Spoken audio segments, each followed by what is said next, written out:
Let's begin with the topic of data handling and units. When we collect data, whether from experiments, observations, or digital systems, it's not just about recording numbers.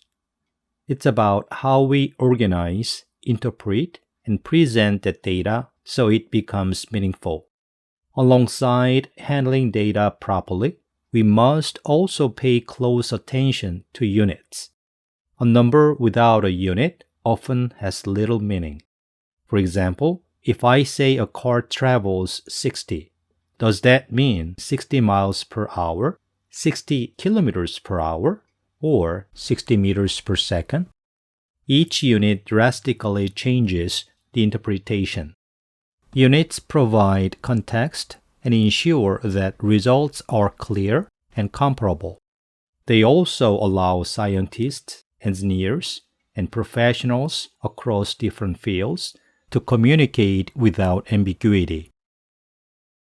On this slide, we see a very real-world and potentially dangerous situation involving medical dosing. A doctor wanted to instruct his nurse to inject 0.00010 milliliter of antibiotics into a patient. But in the memo, he accidentally wrote 0.0010 milliliter instead. At first glance, these two numbers might look similar, but they are actually very different.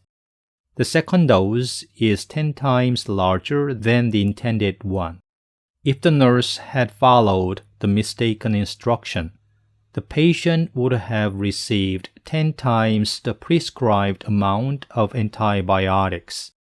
For strong medications, such a difference could easily cause an overdose, leading to severe side effects, toxic reactions, or even death. Why did this mistake happen? Writing numbers with many zeros in decimal form can be confusing and often leads to serious consequences. Misplacing or misreading just one zero can drastically change the meaning of a number.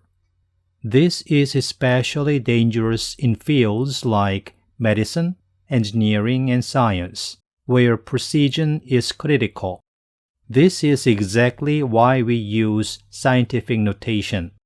Scientific notation expresses numbers in the form of a times 10 to the nth power, where a is a number between 1 and 10, and n is an integer.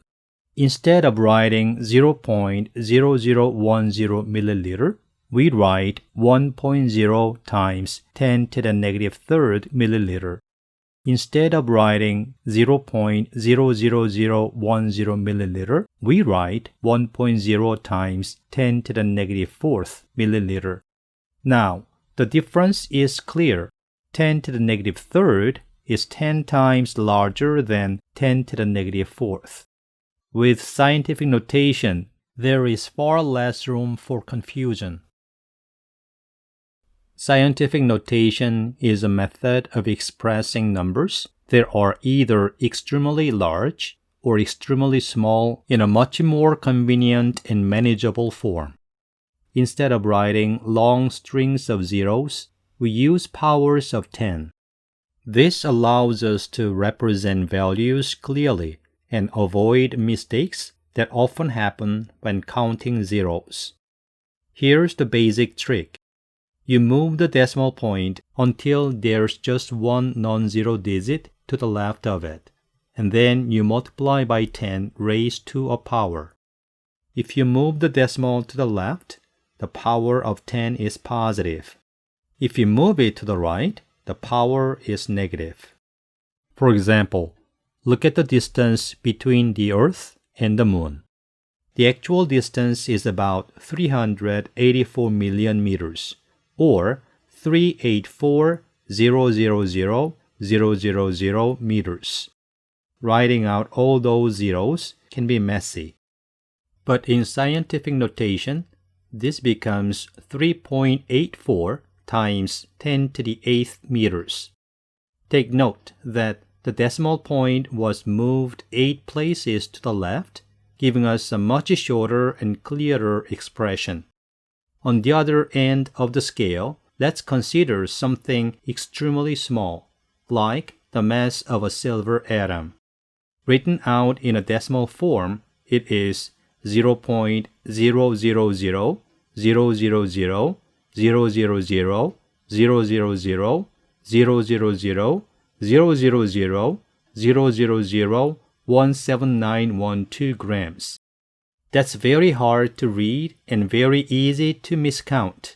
0.00000000000000000000000000000000000000000000000000000000000000000000000000000000000000000000000000000000000000000000000000000000000000000000000000000000000000000000000000000000000000000000000000000000000000000000000000000000000000000000000000000000000000000000000000000000000000000000000000000000000000000000000000000000000000000000000000000000000000000000000000000But in scientific notation, it becomes 1.7912 times 10 to the negative 22nd grams.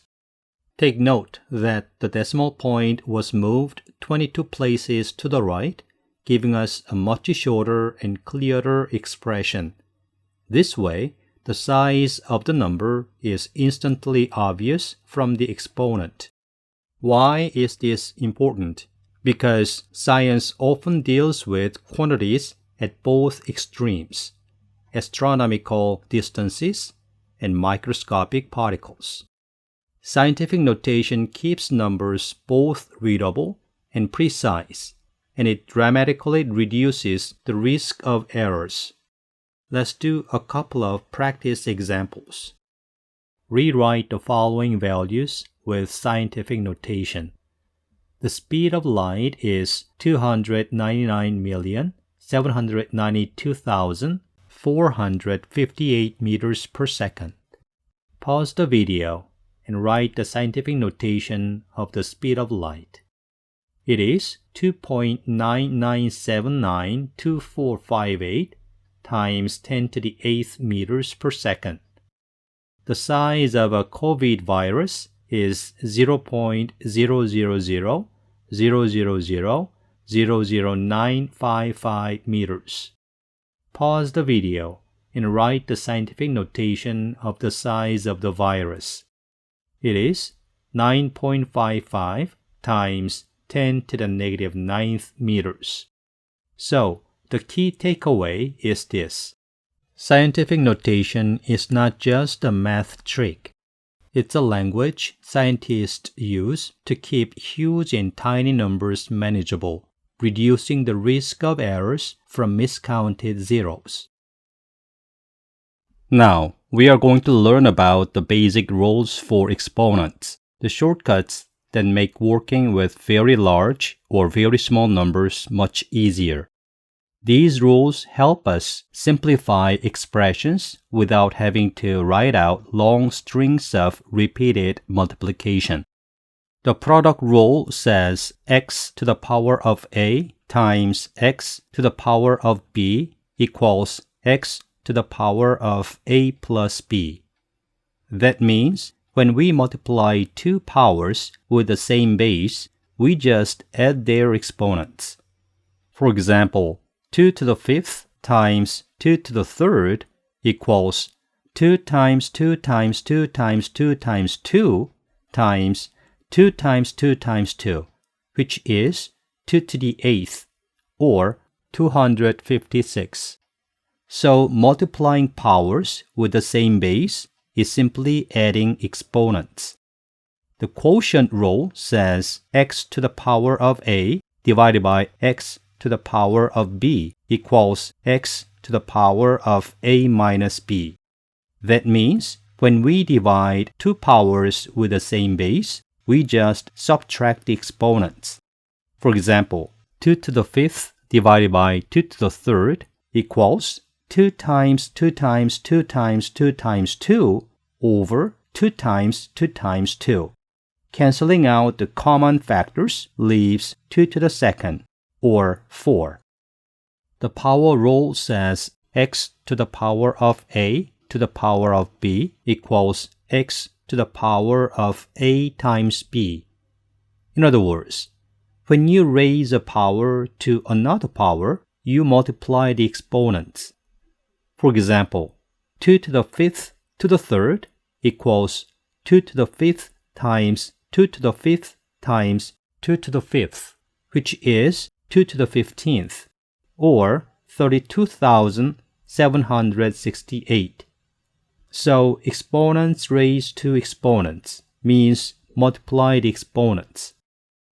The negative exponent rule says x to the power of negative a equals 1 over x to the power of a. That means a negative exponent doesn't make the number negative. It flips it into a reciprocal. For example, 2 to the negative third equals 1 over 2 to the third, which is 1 over 8. By mastering these, you can simplify and solve exponential expressions quickly and confidently. Take a look at this news headline, 119 degrees in Las Vegas. Now here is the problem. 119 degrees what? The headline just says degrees, but it doesn't tell us if that's degrees Celsius or degrees Fahrenheit. And that makes a huge difference. If it's 119 degrees Fahrenheit, that's extremely hot, but believable for Las Vegas in the middle of summer.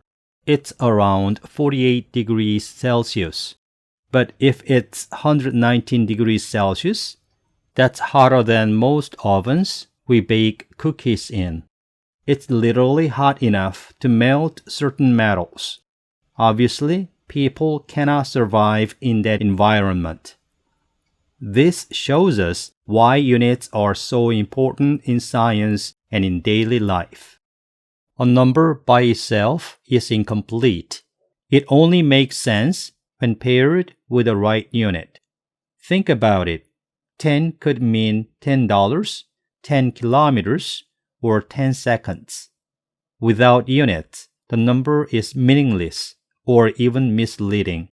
So the key takeaway is this: always pay attention to units and always include them in your work.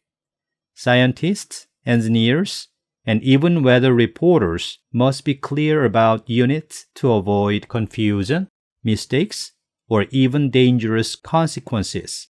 Something as simple as leaving out degrees Fahrenheit or degrees Celsius can completely change the meaning of the data.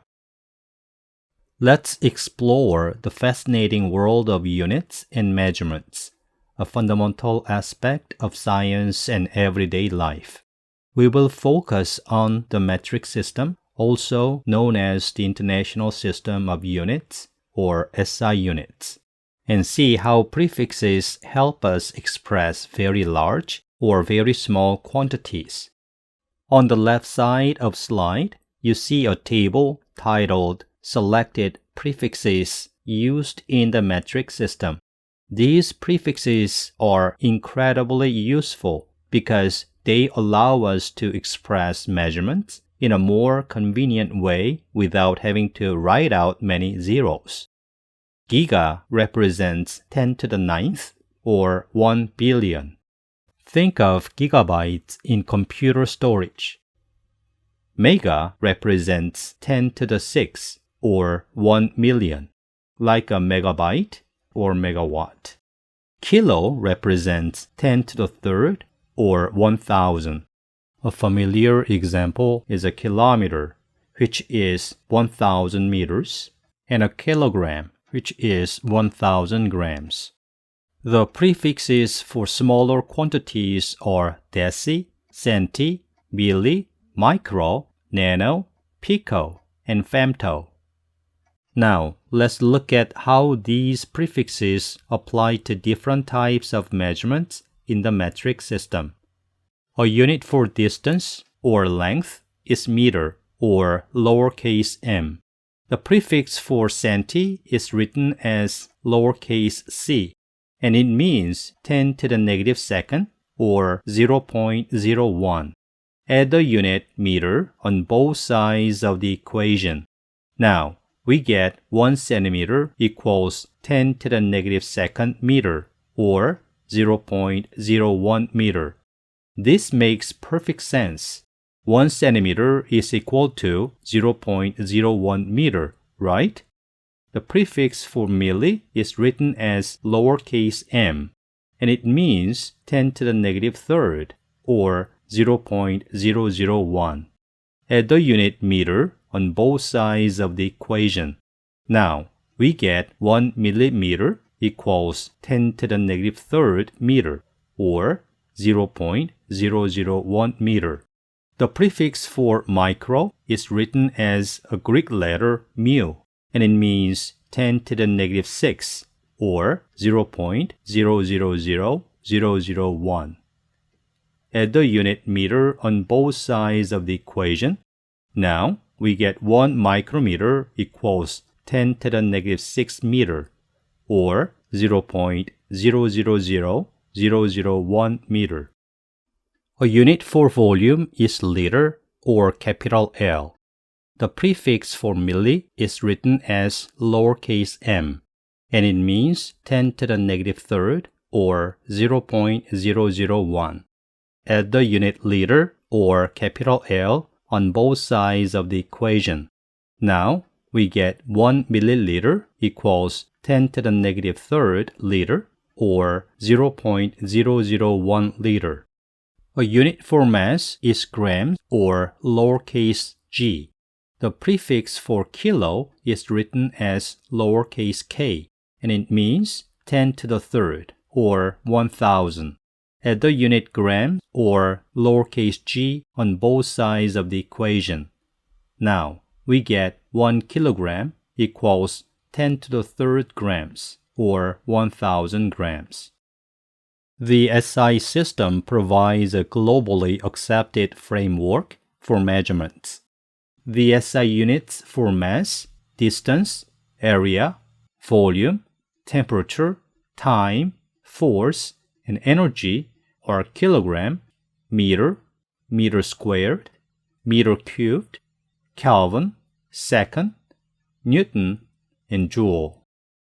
Understanding these prefixes and the fundamental SI units is essential for clear communication in science and technical fields, ensuring everyone uses the same language of measurement.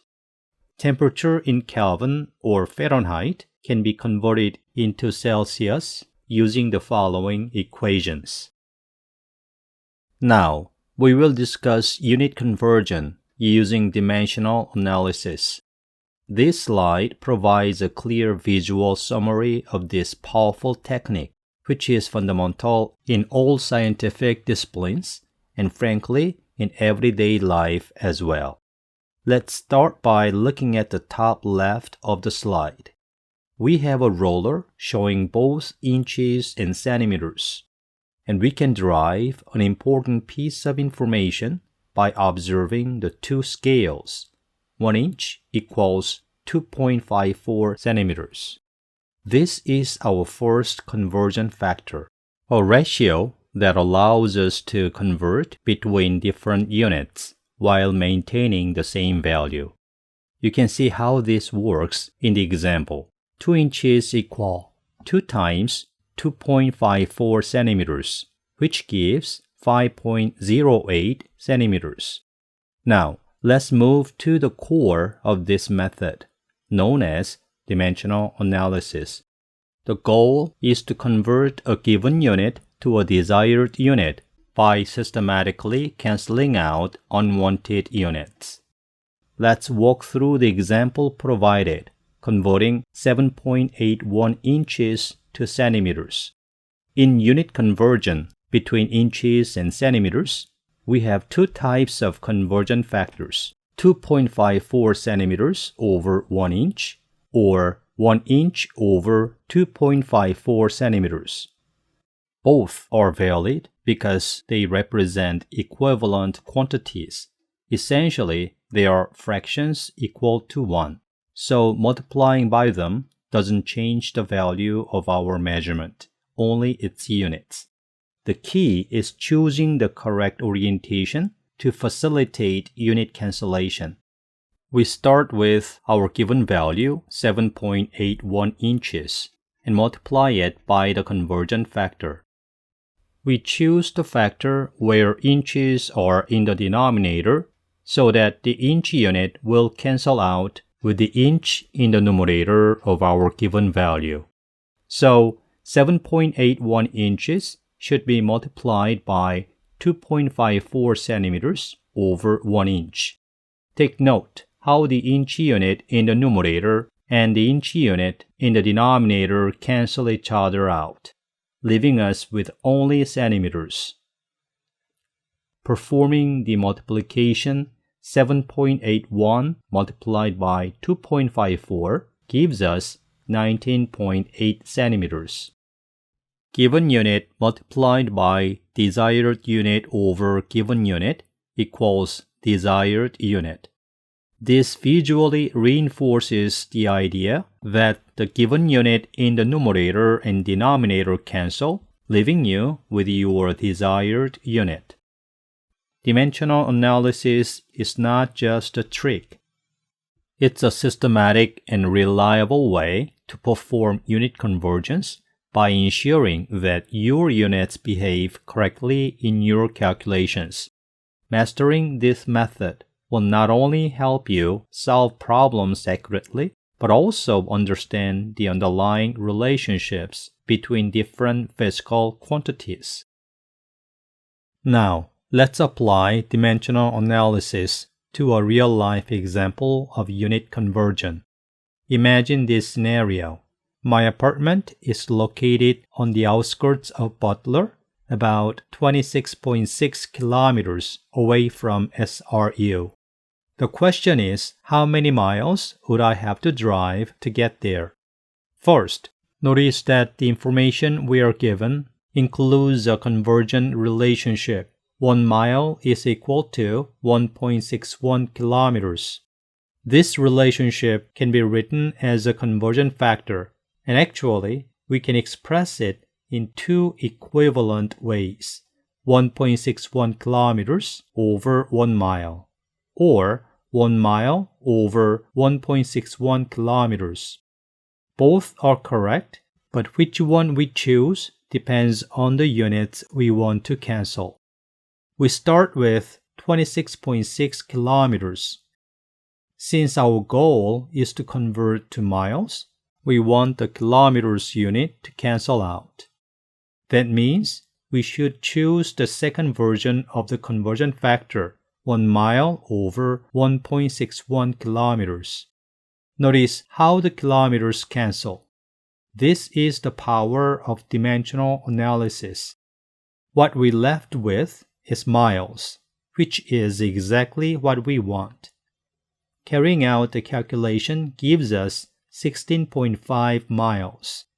So, the distance from SRU to my apartment is about 16.5 miles.